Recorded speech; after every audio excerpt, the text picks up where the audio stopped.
Bom dia, boa tarde, boa noite, pessoal. Na última vez que nós estivemos reunidos no sábado passado, acho que foi sábado passado, né? Depois de ter falado um pouco sobre o Dickens, era o Dickens mesmo que eu estava falando? Gente, eu tô totalmente solto, mas beleza, acho que era o Charles Dickens, sim. Era o Charles Dickens. Mas eu prometi a vocês que eu estava procurando algum livro que tivesse sendo tratado alguns assuntos da geopolítica, contextos históricos, que acho que são pertinentes para os nossos dias. E eu já estava lendo um, na verdade não esse livro, eu estava lendo A Ordem Global, do mesmo autor, e sobre a mesma editora Objetiva, até que comecei a ler esta obra aqui do Henry Kissinger sobre a China. A gente vai estar falando um pouquinho sobre ela. Eu não vou querer estar dando nenhuma aula de história e nem estou querendo colocar alguns assuntos que me parecem cada vez mais angustiantes nas nossas relações. Então quero fazer alguns alertas. Eu não vou estar aqui tentando de qualquer forma te convencer a ser qualquer coisa no campo ideológico. Até porque eu não consigo concordar com tudo que está aí, seja de que lado for. Visão minha. Segundo, vou me usar de muito cuidado na hora de falar, porque senão o vídeo pode cair. Essa é uma coisa importantíssima. E terceiro e principal, eu gosto muito de talhar esses assuntos sobre um campo de equilíbrio analítico, onde as paixões elas são colocadas de lado. Por exemplo, eu sou um flamenguista nato. Óbvio que numa discussão de futebol eu posso tender para o meu clube, eu posso começar a puxar e torcer as questões. Por isso que o termo torcedor nasceu, porque você vai sempre torcer em favor do seu clube, óbvio, né? Só que quando se trata, gente, de questão política, ainda mais quando é política internacional, e ainda mais quando você tem três grandes potências vivendo sob um cenário de mudança geopolítica muito forte, você não pode torcer. Você tem que, ainda que ideologicamente tenha sua raiz, o que você precisa ter nesse processo todo é muita atenção, muita simetria. Os erros que você olha, se você trabalha essas questões bipolares aí no campo ideológico, o erro que você olha no candidato do outro, olhe também no seu. Os erros que você olha na história confessional política, histórico-política de algum país, também olhe naquela que você escolheu como sendo o seu ideário de sociedade. Isso é uma coisa importantíssima, porque o que eu tenho visto é amigos, família, pessoas não querendo debater assuntos interessantes e outras coisas mais, né? Então, a gente não pode se deixar transformar num bando de zumbis, tá certo? Uma outra situação, eu selecionei alguns livros, vou tentar ser rápido, tanto no que tange a China propriamente dita, como também no que tange aos Estados Unidos, tá? Até porque nesta obra você vai ter a discussão de três países, a relação dessas três superpotências de época. Na verdade, a China ainda não é uma superpotência, mas você vai ter a discussão norte-americana, soviética e chinesa. Mas a gente vai falar disso um pouquinho já. Então eu queria estar indicando algumas obras e de matizes diferentes, tá certo? Então você mergulha no que você quiser, como quiser, e busque filtrar e fazer o teu cenário. Antes de falar dos livros, eu queria dar uma indicação de duas páginas interessantes que eu acho que são simétricas, uma à direita, outra à esquerda, mais à esquerda, não necessariamente mais à esquerda, mas que fazem um debate interessante e produtivo e que não são páginas de antagonização, apenas de troca de ideias. A primeira página que eu queria estar, na verdade não é nem uma página, mas é um texto, um documentário do Eric Hobsbawm.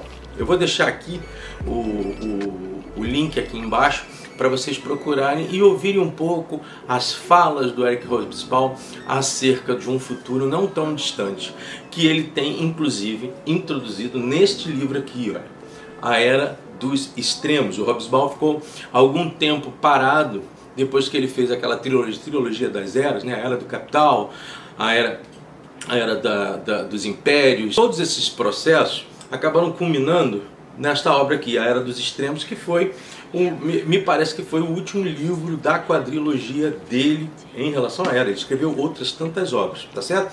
Inclusive agora saiu uma biografia pesada, cara, sobre ele, e se você puder, vale a pena estar comprando. Então aqui ele já começa a discutir essa oscilação a partir da virada do século XX para o século XXI, levantando algumas coisas relacionadas às duas torres, à inserção das redes sociais e aquilo que para ele é um cenário do menor de todos os períodos centenários que nós tivemos. Então o século XX para ele foi um século pequeno, que começou um pouquinho depois da Primeira Guerra Mundial e termina no final da década de 90 com a evolução e a inserção da internet.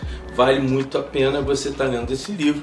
Ele vai dar alguns sintomas sobre um aspecto analítico dentro da sua... Ele é um socialista, então vai ter uma análise muito mais aprofundada, perscrutando as questões relacionadas às diferenças sociais, os impactos das relações, a pobreza, as questões da formação do novo cidadão, da nova cidadã, do novo ser, a partir de todas essas modificações que aconteceram entre o século XX e o XXI. Tá aqui esse livro, eu estou indicando para você, tá certo? Sobre uma outra matiz, eu tenho dois livros, um está ali em cima, outro está aqui tá embaixo, do Raymond Aron. Esse livro aqui, se eu não estou enganado, ele escreveu em 1984, e é legal porque tanto esse quanto esse vão dialogar com o livro do Kissinger, porque muitas situações que o Kissinger vai aqui estar demonstrando, elas fazem parte deste cenário da análise do Raymond Aron, francês conservador, os últimos anos do século. Perfeito livro. Tem uma outra obra dele que está aqui em cima, sobre paz e guerra, é um outro livraço, quando ele também discute as questões, por exemplo, da inserção do vetor atômico nas relações diplomáticas entre as grandes nações. E esse aqui, os últimos anos do século, ele vai falar sobre a arregimentação final da União Soviética, as possibilidades de uma fragmentação dessa União Soviética, os contextos relacionados às políticas norte-americanas, as ações e os impactos em cima da Europa e aquilo que serve ou que resta para o terceiro mundo. Tá certo? Então aqui o Raymond Aron, francês conservador, um ótimo pensador, um sociólogo extraordinário. Você, se gostar disso e puder ler, leia esse aqui e também Paz e Guerra dele, e faz um contraponto às visões até mais à frente do nosso querido Hobsbawm, tá certo? Agora, um livro que para mim, você não vai achar esse livro, não vai achar fácil, e se achar vai pagar caro por ele, daí de ouro, A Rebelião das Elites, a Traição da Democracia. Livraço profético, mostrando como as democracias não teriam apenas os contextos revoltosos ou pelo menos questionadores da base da sociedade, mas principalmente da volatilidade das elites. E claro, quando se fala de elite, óbvio que ele tem uma tendência mais à esquerda, mas que de fato que os movimentos da democracia cada vez mais se dariam a partir de uma influência de elites e aquilo que é também, ou por que não dizer, oriundo delas, que seriam os grandes conglomerados empresariais. Esta obra, ela foi feita na década de 90, um livrão, se você puder achar num sebo ou de repente em PDF, mete as caras. Se você gosta de geopolítica e se você gosta de livros que se tornaram realidades, esse aqui vale muito a pena. Tá bom? Uma outra obra que também dialoga com a do Henry Kissinger, vai te dar uma base muito legal, foi do Francis Fukuyama. É sim, aquele mesmo que chutou errado quando disse que haveria o fim da história. E por que ele fala isso? A partir do momento em que dissolveu-se o Muro de Berlim e que a própria União Soviética se desfragmentou, para o Fukuyama as discussões ideológicas iam se arrefecer e você ia ter tão somente um tipo de modelo político sendo importado por todo mundo. Ele virou as costas para não analisar os contextos do Oriente Médio, os contextos do Oriente em si, e não percebeu que a democracia democracia liberal ela estava tendendo a um certo derretimento. Quando eu falo isso, eu não estou dizendo contra a democracia liberal, que eu encontro nela uma das maiores visões filosóficas de sociedade, visão política de sociedade. Ele não discutia ou não percebeu que o representante maior desta democracia liberal, que é os Estados Unidos, usava-se dela internamente, mas exportava muito mais do que uma democracia, exportava o imperialismo em favor das grandes conglomerados norte-americanos. Mas a ordem da decadência da política do Fukuyama é muito interessante, e uma outra obra dele, que é A Construção das Elites, também faz parte, é um segundo livro que ele escreveu depois desse aqui. Uma outra obra, primeiro, antes de você lê-la, mas eu vou te indicar, Da Democracia na América, do Alex Tocqueville, mas também quero indicar para você, antes de ler esta obra do Alex Tocqueville, você ler este livro do Marcelo Canto Jasmin, que é uma historiografia e biografia deste filósofo. Para mim, Da Democracia na América é, se não o maior, um dos maiores tratados filosóficos políticos que eu tive em minhas mãos. A visão que ele tinha de uma democracia interna nos Estados Unidos, onde objetivava cada vez mais a educação, a liberdade religiosa, as relações intersociais e os esquemas, até que sob base conservadora, das estruturas e dos entes democráticos, dos entes republicanos. Alex Tocqueville teve na verdade um sonho, né? Mais ou menos o Rousseau falando na sua obra O Emílio. São sonhos. Quase que uma utopia constatada na obra da Democracia na América, mas este livro aqui vale a pena você lê-lo antes, para que depois você mergulhe no calhamaço que é o grande documento da Democracia na América, tá certo? Um outro livro, esse aqui mais no campo da conservadora, né? Um outro livro, A Vingança do Terceiro Mundo, do Jean-Claude Chesnay. Aqui no Brasil ele vai fazer alguns aspectos voltados à análise dos contextos sociais e abordagens de grandes problemas que a sociedade teria de enfrentar no seu futuro. Também é um livro da década de 80 para 90, e ele vai abordar questões como diferença social, fome, a defragmentação da democracia, elementos clássicos que poderiam ser quebrados, a inserção cada vez mais do capital como influência dentro dos desejos ou das noções democráticas. Um livro especialíssimo e que vale muito a pena você vê. Este aqui, inclusive, quando eu falei aqui do Lasch, ele faz uma advertência muito grande sobre a influência dos aspectos midiáticos sobre o comportamento do ser democrático, tá? Um livrão também, outro livro legal. Deles todos, gente, que eu mais gosto, em falando de democracia, Vida e Morte da Democracia, do John Kane. John Kane é um livro da editora 70, enorme. Eu tenho em mãos também um outro livro da editora 70, que é sobre o crescimento da China no campo industrial e como foi formulado o plano de crescimento da China. Também é um livro grande, mas comprei baratinho na Amazon. Este livro aqui, gente, ele vai falar sobre, não só apenas sobre contestar a origem da democracia, não entendendo como de uma origem greco-social, que é grego-ocidental, quer dizer, da sociedade grega. Ele vai interpolar também outras sociedades que agiram com foco e que podem ser consideradas o germe da democracia, mas principalmente a partir da segunda metade do livro, as preocupações que ele tem pela doença que começava a atingir a democracia liberal, a ponto de questionar por que cada vez mais regimes totalitários crescem, evoluem, e o que está havendo com a democracia a ponto dela estar sendo colocada em risco. Por isso que ele diz vida e morte da democracia. Ele começa com os eventos históricos que aprofundam cada vez mais a origem da democracia e termina com os riscos de fazê-la morrer. John Kane, um australiano, vale muito a pena você ler esse livro. Estou falando se você tem gosto por esse tipo de leitura, tá certo? Bom, vamos lá. Duas obras, essas aqui mais no campo do conservadorismo e mais no campo também de análises sociais sobre movimentos, não somente movimentos revolucionários, mas também movimentos de massa. As Ilusões das Loucuras de Massas, do Charles Mackay, virada do século XVIII para o XIX, um belo livro para que você possa fazer as suas análises e perceber também as condições que fizeram com que esses elementos surgissem durante a história humana, principalmente a partir do renascentismo, do humanismo e as coisas que vão acontecer a partir de lá, esses aspectos todos dessas sociedades que acabam por avançar em contextos históricos variados dentro do regime de massa. Esse é um livro legal. E hoje, se eu estou falando das massas propriamente dita, Fanatismo Ideológico, as Origens dos Cultos Revolucionários, de Albert Mathias.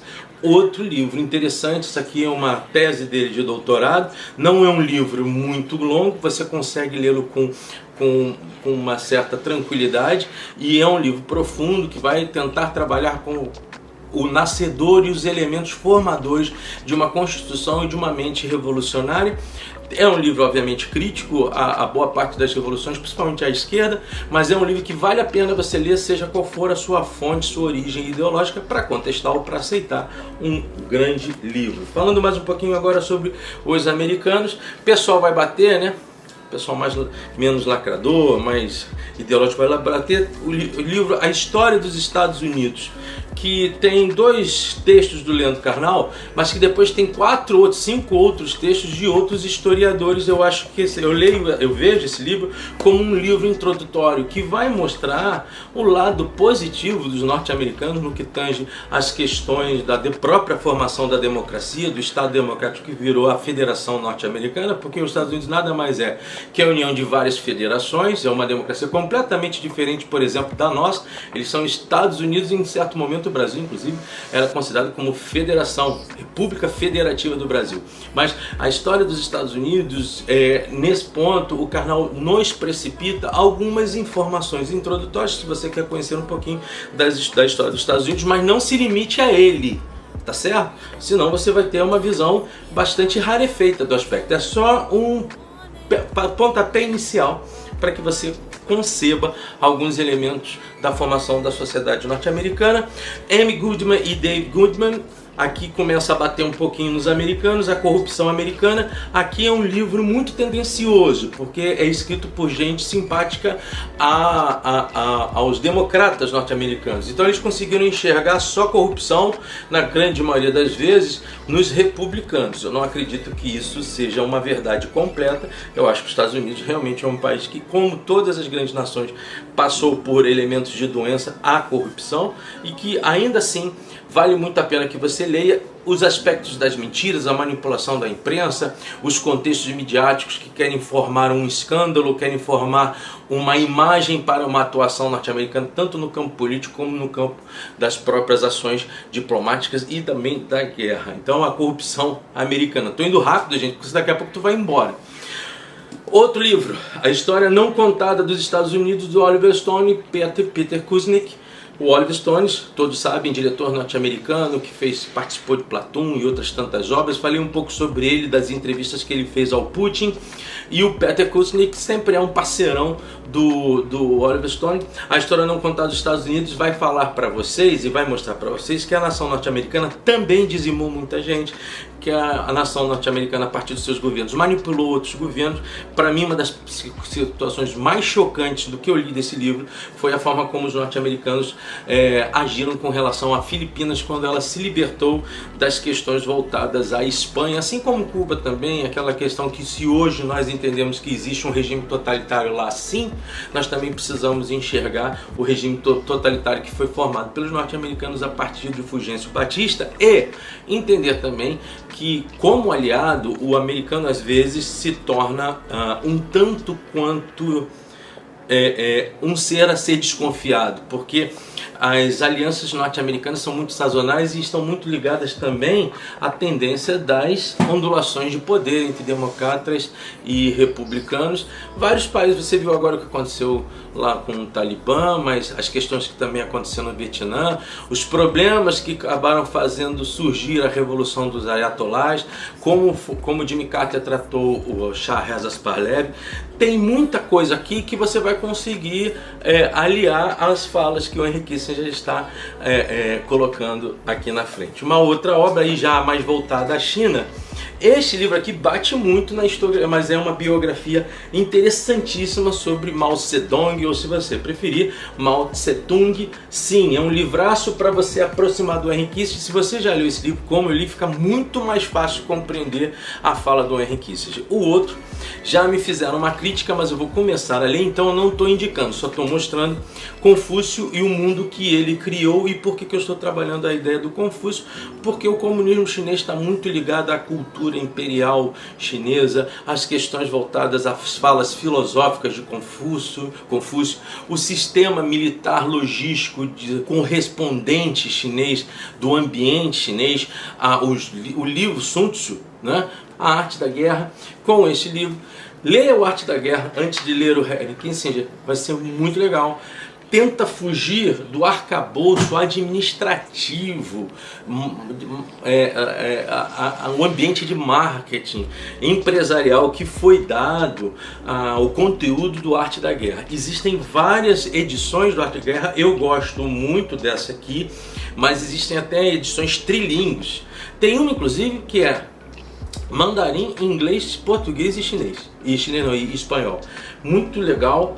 Vale a pena também se você ter esses livros por base para te dar um certo apoio, inclusive para a vida, tá? O Arte da Guerra não é apenas um livro movimentado apenas sobre logística militar, mas é um livro para que te dá uma certa personalidade de escolher a hora certa de agir e a hora certa de não agir. Vale muito a pena o Arte da Guerra. Falei aqui do mal.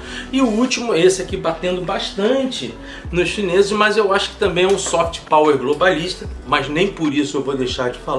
O Joshua Wong, que foi aquele garoto, aquele menino que estruturou um certo levante lá em Hong Kong contra o movimento chinês de dominação de Hong Kong. A gente vai falar um pouquinho sobre isso, e ele está falando sobre o risco de liberdade de expressão. A grande pergunta que eu faço ao Joshua Wong é se aqui no Ocidente a gente também tem hoje liberdade de expressão. Creio eu que não. Antes de começar a ler este livro, eu vou indicar um outro para vocês, que é o Romance dos Três Reinos. E eu vou citar um dos parágrafos mais importantes que eu li neste romance. Tem poucas edições em português, eu acho que eu encontrei uma em espanhol, tem muitas em inglês, em português eu tive dificuldade. E o texto que faz a alma da obra do Henry Kissinger, que meio que guia um pouco aquilo que eu pelo menos consegui perceber no espírito da fala do Henry Kissinger, é esse aqui: o império abaixo do céu, após longo período de divisão, deve se dividir, e após um longo período de união, deve ser dividido. Assim tem sido desde sempre o Romance dos Três Reinos, uma obra sintomática e uma obra que o Mao Tse-tung sentava em cima, tanto em abordagem de Confúcio, tanto das abordagens ligadas ao Romance dos Três Reinos, e tanto como as visões mais relativas e mais profundas dentro da abordagem de Sun Tzu, tá certo? Quando você vai falar da China, e esse livro deixa muito claro, e eu queria deixar isso para você. Você está falando de uma história de um país com 5.000 anos. 5.000 anos. Você não está falando de um país, de uma nação. Você está falando de uma civilização. Assim como os judeus, assim como os árabes, há uma civilização na China. Eles estão aí muito antes da própria formatação da Grécia e principalmente de Roma. Isso quer dizer que você não está tratando, e isso talvez seja um dos grandes erros do reino do Ocidente, em perceber a China de uma forma simplista. Você olhar para a China percebendo-a apenas como um elemento a partir de agora e tentando analisá-la a partir da década de 40, com a Revolução de 49, com Mao Tse-tung para cá, você está deixando de lado, é como se você estivesse comendo a gordura do bife e jogando o bife todo fora. Tem muita coisa ali ingressa, muita presença presença e muita informação que é construtiva da nação chinesa hoje, inclusive com grandes ações do Ocidente, muitas dessas ações violentas, já que a China foi quase que partida ao meio na virada do século XVIII, no século XIX para o século XX, né? O Henry Kissinger, ele vai descrever então toda a condição e toda a relação que ele teve com todos os presidentes, volto a dizer, com todos os presidentes chineses a partir do movimento comunista, de Mao Tse-tung até Xi Jinping. O Kissinger escreve sobre todos eles da mesma forma que ele escreve de quase todos os presidentes norte-americanos, partindo lá de Eisenhower até chegar no Trump. Ele agora não fala nada sobre o Biden, acha até que esse livro depois, se ele ainda está vivo, ele é um alemão de Furt, nasceu na década de 20 por lá, se naturalizou norte-americano e vai ser secretário do presidente Nixon. O presidente Nixon que inclusive venceu as eleições do Bob Kennedy. Na verdade, Bob Kennedy foi assassinado no período das eleições norte-americanas. Então, o que você tem com essa obra no início? Ele vai querer mostrar os objetos e as questões voltadas às relações que tiveram a China maoísta, mas também a China imperial. Então você vai ter com ele a descrição da dinastia Qing, que é a última dinastia imperial chinesa, as duas guerras do ópio que foram impostas pela Inglaterra, pelo Império Britânico, a Revolução dos Boxers, que foi um movimento inclusive incentivado pela última imperatriz Qing, que era a viúva Cixi, ela tentando aí arregimentar um coração chinês contra aquilo que eles chamam de bárbaros invasores, e daí a teoria do império, quando fala a guerra dos bárbaros, que é estar distante de um inimigo, mas fazendo com que as nações bárbaras possam ser seus aliados segundo ao seu tempo. Ele faz uma descrição breve, principalmente da dinastia Qing, e aí ele vai trazer também as questões voltadas aos jogos chineses, ao temperamento chinês na análise de problemas, como eles vão trabalhar em cima de ações de persistência, resiliência e de equilíbrio, como o chinês não tem a visão imperialista na forma como o Ocidente teve, tanto no campo dos britânicos como dos norte-americanos, como é difícil ao chinês fazer uma guerra armada, mas quando ele a faz, como ele faz com certezas absolutas de que vai vencer. Então ele vai se utilizar de toda a cultura chinesa, dos seus jogos, do xadrez, do Qiu. Ele vai falar também sobre o Kutong, que é a relação que os chineses tinham com o Império, como o Império Chinês era tido, olhado exatamente como uma dinastia celestial. E aí ele vai tratando esses elementos todos da relação China e mundo, até chegar justamente na ruptura com a queda da rainha, da imperatriz Cixi, depois da revolução da revolta dos Boxers, e aí sim o surgimento de um nacionalismo inicial com Chiang Kai-shek, que vai até 1949, quando tem a Revolução Chinesa. O que também é bom para a gente perceber de movimentos que vão gerar a China mais à frente com a Revolução Maoísta, se dá pelo Império Chinês, ainda o Império Chinês, ser dividido por todas as nações estrangeiras. Eu falei ali da Revolução dos Boxers, que aconteceu em 1899 e em 1900. E também o Tratado de Nanquim, em 1842, que vai ser o resultado das duas guerras do ópio.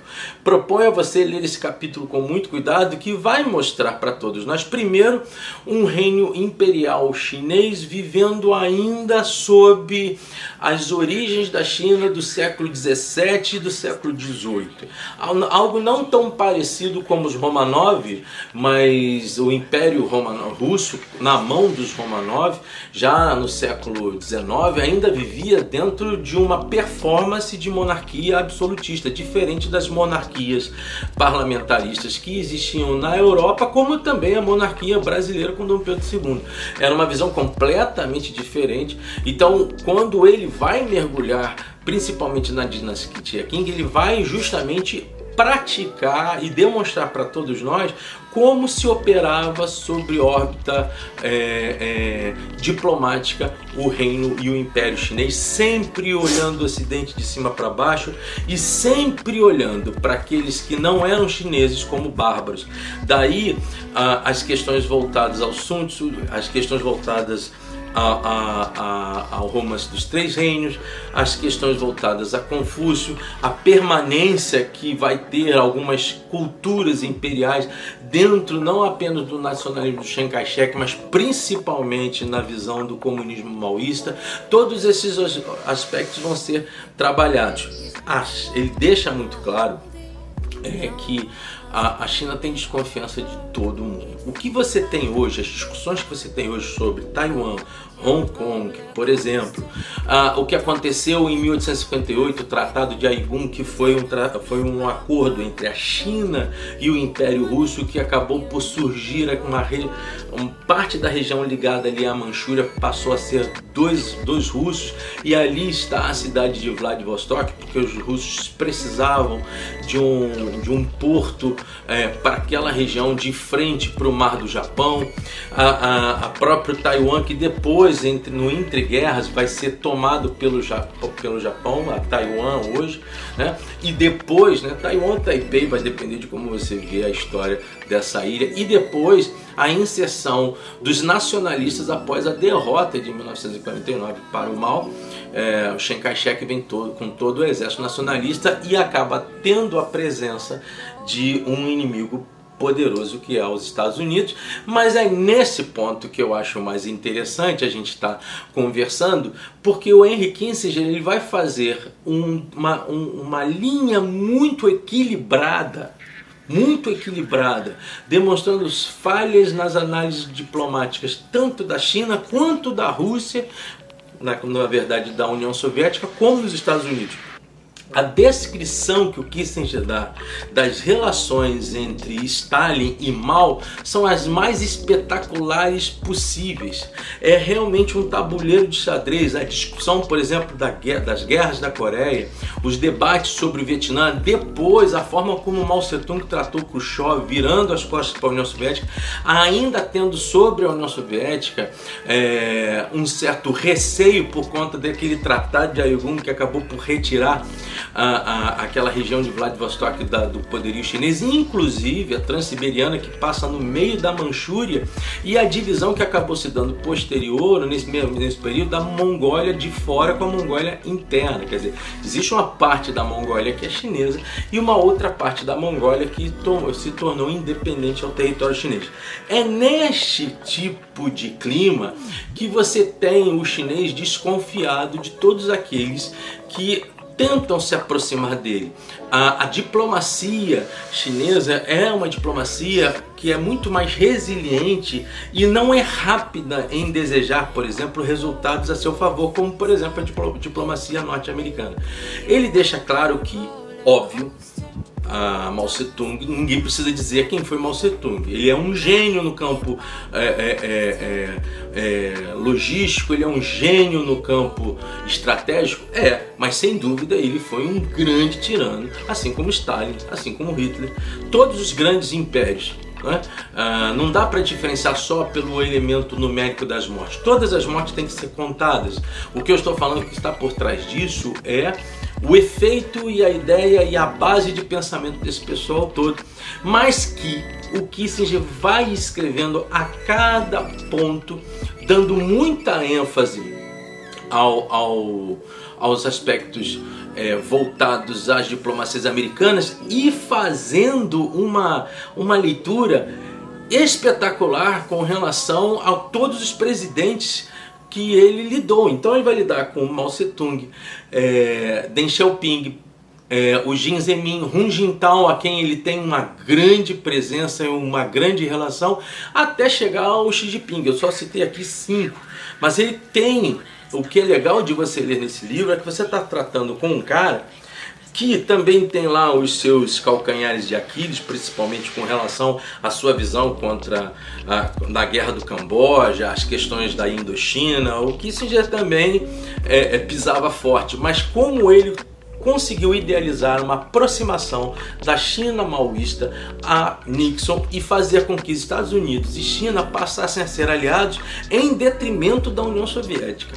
Então, este processo todo, e que hoje nós tentamos entender como polar, né? Esse processo de unificação norte-americana e chinesa vai fazer com que, e ele vai descrever isso, vai fazer com que a China tenha poder de atualizar a sua indústria, firmar-se cada vez mais em aspectos que vêm já desde Mao Tse-tung, investindo na educação. Acho interessantíssimo que você leia esse período do Nixon com o Mao Tse-tung, a partir principalmente da Revolução Cultural, quando o Mao Tse-tung expurga boa parte das grandes lideranças comunistas chinesas, coloca elas de lado, traz uma juventude completamente ideologizada, uma juventude que olha o Estado em primeiro lugar, que atropelou família, pai, mãe, ente querido, seja lá o que for, em nome de um projeto chinês. Só que a China também vai passar nesse período um grande problema, que é um problema da fome. Morreram muitos chineses de fome, o que se já deixa claro que o mal está estabelecido em todos os lugares, desde Washington a Pequim, desde Londres até Moscou. Todas as orientações, todas as visões de todas as capitais de todos esses países, o Japão, por exemplo, como um império sempre temido, mesmo no pós-guerra, ele deixa e desenha isso muito sutilmente e mostra como o Mao Tse-tung jogava a ponto de, ao ver o processo político se deteriorar na China, ele chama de volta esses grandes coronéis, generais chineses, e esse pessoal todo vai começar a tecer uma rede de contato e de aliança com os Estados Unidos, e a partir daí ele vai conversar sobre outros presidentes. Ele fala um pouco sobre Jimmy Carter, mas ele fala mais ainda sobre o Ronald Reagan, cada vez mais a aproximação e esse dinheiro norte-americano sendo projetado na China, que vai dar a ela o respiro necessário para ela chegar no que ela é hoje. A visão dele do Kissinger, diferentemente do que muito se vive hoje, sempre foi uma visão de aproximação China-Estados Unidos, e a concepção que ele deixa no capítulo final da relação dele com Hu Jintao, quando ele demonstra justamente o perigo dessas duas nações se separarem, muito mais para os norte-americanos do que para os próprios chineses, ela é efetiva e você consegue fazer o diálogo dessa obra dele com a sua ordem, a ordem política mundial, que ele também escreveu. Os entraves que acabam existindo entre Obama e Putin dentro de um cenário chinês, e a própria proposição do Trump, que nesse momento acaba sendo até um cara mais elogiado pelo Henry Kissinger pela necessidade da aproximação com Putin para tentar aí fazer justamente o efeito bumerangue. Se antes os Estados Unidos com Nixon se aproximaria da China, seria interessante para Trump se aproximar da Rússia, para que ele não ficasse isolado nos debates com o governo chinês. Livraço, gente, livraço. Eu digo a você que vocês precisam se desapegar do contexto ideológico, porque você está falando aqui de Henry Kissinger, um norte-americano naturalizado, apaixonado pela cultura chinesa. É um livro que você consegue ler devagarzinho, em uma semana, com cuidado. Digo a você, assinale tudo, escreva tudo, mencione tudo dentro do livro, rabisque. Olha que eu não sou de rabiscar não, mas olha, rabisque tudo nesse livro, e mais, faça uma segunda leitura, porque nesse momento agora, onde eu estou fazendo essa segunda leitura, alguns aspectos que eu deixei escapar estão inseridos aqui. Vai uma dica. E agora para o Brasil, no momento em que nós estamos com um povo tão dividido, o livro nos mostra alguns exemplos chineses a serem feitos e outros nem tanto. O primeiro, a busca da unificação popular, que a nossa nação realmente interprete o Brasil como nação. Há um grande problema nesse país, que é justamente a análise factual de nação. Nós não temos noção do que é uma nação. Segundo, procurar sempre efetivamente a democracia e ser um país amigo dos outros povos. Sempre com cuidado, mas amigo dos outros povos. Se o Brasil for um pujante democrático, que ele exporte a democracia. Mas, terceiro, respeite profundamente a cultura de países que são totalmente diferentes culturalmente ao seu. Que talvez seja um dos grandes erros norte-americanos nos últimos 40 anos. A China sabe trabalhar isso e mostrou ser uma aliada, ainda que pareça perigosa, e assim o é, mas uma boa aliada aos países que estão ao seu lado. Não estou dignificando a China, nem estou diminuindo os Estados Unidos. Eu só estou falando da realidade que o Kissinger disse.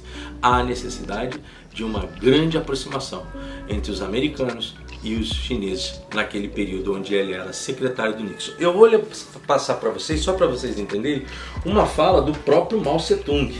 Ser derrotado é doloroso e insuportável de contemplar para aqueles que são derrotados, como por exemplo para os reacionários de Kuomintang, o Partido Nacionalista, que agora estamos derrotando para o imperialismo japonês, que junto com outros povos derrotamos algum tempo atrás. Mas para a classe trabalhadora, os operários do Partido Comunista, a questão não diz respeito a ser derrotado, mas trabalhar duro para criar as condições que as classes e o poder dos estados e partidos políticos irão morrer muito naturalmente e a humanidade vai ingressar num domínio da grande harmonia. Quando ele está falando da grande harmonia, ele está falando justamente da grande política chinesa. Será que isso está acontecendo? Só o tempo vai dizer. O fato é que converse um pouquinho menos sobre o que dizem a você, sobre o que está acontecendo, e estude um pouquinho mais sobre aquilo que escrevem da história, para que você tenha subsídio e poder definir e decidir para onde você quer ir, tá certo? Indicando de novo o canal Arte da Guerra do comandante Robson Farinazzo. Adorei. Só para que você é mais à esquerda e está achando que eu estou simplesmente indicando um canal à direita, um alinhamento muito interessante. Houve uma entrevista muito interessante deles com várias expressões à esquerda e principalmente com um secretário, com o ministro de Defesa, o Aldo Rebelo, que na época era o ministro do governo do PT e era um comunista, mas vale a pena, porque a linguagem deles passa sobre aspectos muito mais nacionalistas do que ideológicos, tá certo? Gente, curte o meu canal, participa com a gente, esse canal é de vocês. Dá uma chamazinha aqui, eu dei uma introdução muito rápida do Henry Kissinger. Se você quiser saber alguma coisa, comunica aí com a gente, pergunta, eu posso indicar para vocês onde comprar mais barato, os textos, esses livros todos. Desculpe porque eu empurrei muito livro por dentro da goela de vocês, mas é porque a gente quer o melhor para todos, para que a gente possa ter uma noção maior de nação e que a gente possa crescer como brasileiros, que pela primeira vez amem todos eles de uma vez só, ainda que tenham funções e visões ideológicas diferentes em favor do Brasil e não em favor de grupos, tá ok? Como eu sempre digo, supere-se, aprenda mais. Ler é bom, virando as páginas. Até lá, até a próxima. Vai lá no canal Arte da Guerra, muito bom. Abraços!